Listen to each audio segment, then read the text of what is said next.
Hello again. Yep, this is the follow on from the previous video. I had some more stuff to talk about my transition and also my mental health, and I just thought it was good to do a separate video about those two things. Partly because I didn't want that first video to go on for like 20 minutes, as is the case on, well, some of mine. Okay, so sorry, I've got some notes here again. Um, Due to the whole COVID lockdown thing, um, my visits to the gender identity clinic were pretty much put on hold. Um, I did do a couple of, I did have a couple of phone appointments, but for the most part, it seemed like everything was on pause, and I accepted that. I mean, can't be helped. It's a pandemic. Um, but recently, I've started uh, things have started back up again. I mean, since my last appointment at the gender identity clinic, I was still on 2 milligrams of estradiol a day. I've recently been put up to three. Um, Also, there was some um, concern about my higher testosterone levels, so I've been put on something called uh, Decapeptyl, 11.25 milligrams every 12 weeks, to help bring it down to a more uh, natural female level. Um, and I'm all for that because high testosterone, I've, it just kind of sucks. That's one of the great things of great things about being on hormones. That the the positive things that have come about from lowering my testosterone levels. Um, I'm just I'm calmer. Um, I mean, I still get angry and frustrated like anyone else, but I'm more at peace with myself. You know, I have good days and bad days like everyone else, but I do feel better than I did before I was on the hormones. And now that I'm on this um, testosterone suppressor, I'm looking forward to feeling like that more often, um, because with this suppressor there was although it's a suppressor, there was concern that e- even with the suppressor there would be a spike in my testosterone. There would be a brief spike in my testosterone levels. Um, Not for very long, just for a couple of weeks. But to counter that spike, I'm on the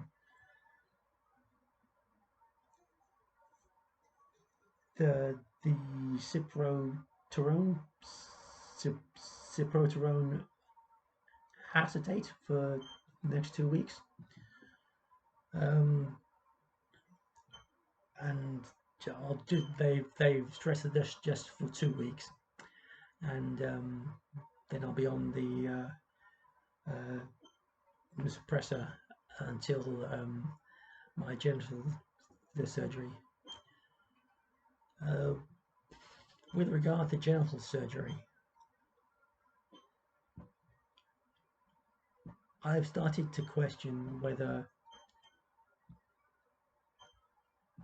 uh, the full SRS is something I require.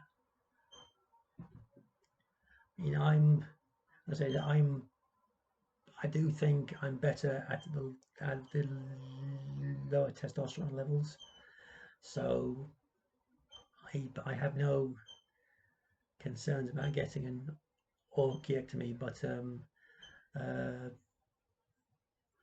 vaginoplasty, um, I'm starting to wonder about that.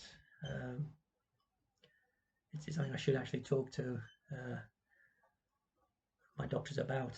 Um, but yeah, it's the amount of just what that procedure entails, the amount of aftercare that that that will entail. I didn't want to go through with something like that without being sure that is what I wanted. So I will be needing to talk to someone about that. Definitely orchiectomy though. I've got no problem getting rid of my testicles. They're just surplus to requirements basically. Sorry, I'm moving around so much. I don't know if it's nerves or what, but yeah.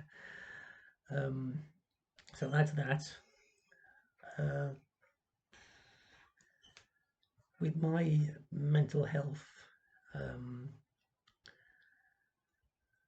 being on hormones has helped a great deal. But the combination of the hormones and my antidepressants, I've been on fluoxetine for years now, basically.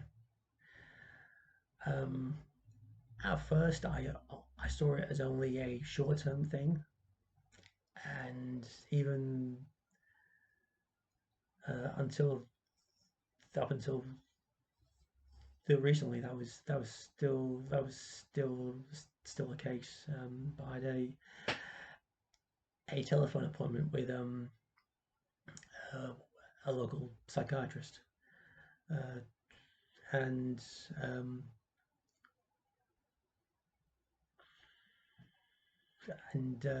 psychiatrist or doctor, psychiatrist or GP, psychiatrist, and he basically said, "Well, I know you wanted this to be short term, but after I explained to him how I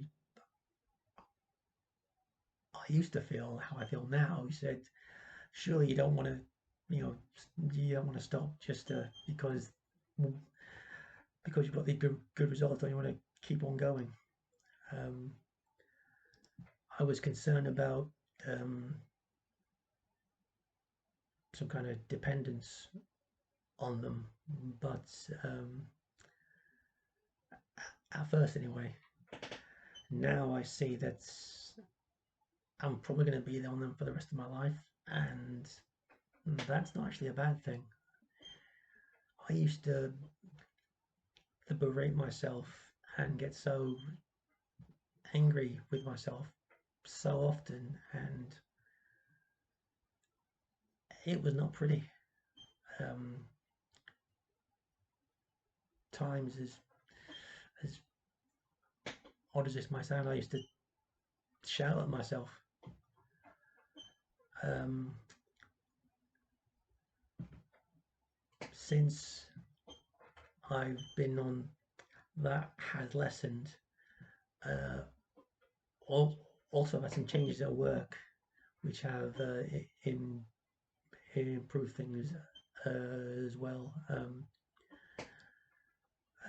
I'm no longer doing night shifts. Um, Now, I didn't ever intend to go off night shifts, but just uh, my team leader, I'd been late a couple of times um, during the last few weeks, and that's very rare for me. It is very rare to me. It's very rare for me to be late to work at all. And my team leader was very understanding. He and he asked would I prefer going on to night shifts, back on to night shifts, and for some time now, I've known that doing the night shifts had a detrimental effect on the mental health, which is why I was so happy to get off them. But I never actually told anyone that because I just didn't think that was something you tell people at work, especially not your employers.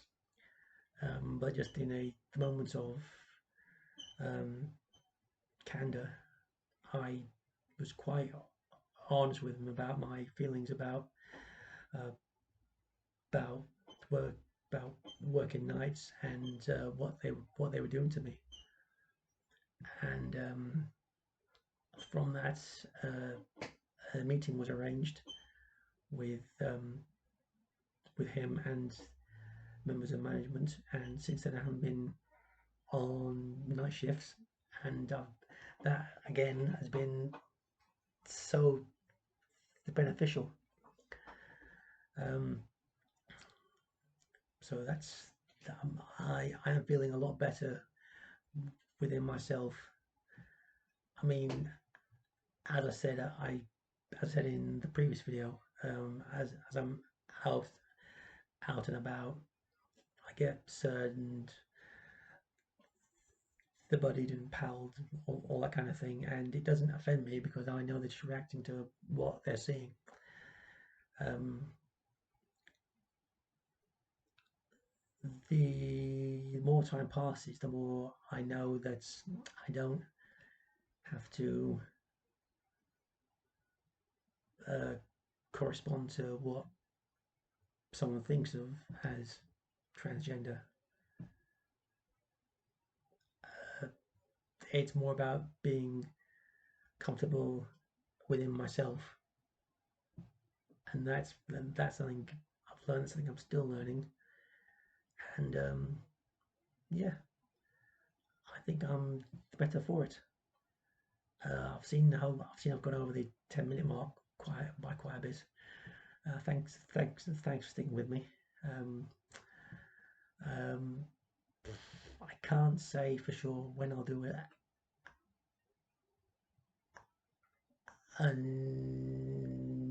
another video, but hope it's not 5 years. Hope it's not even a year. Um, I'm still keeping an eyes on everyone's channels, and yeah, I will speak to you all again. Thank you. Bye.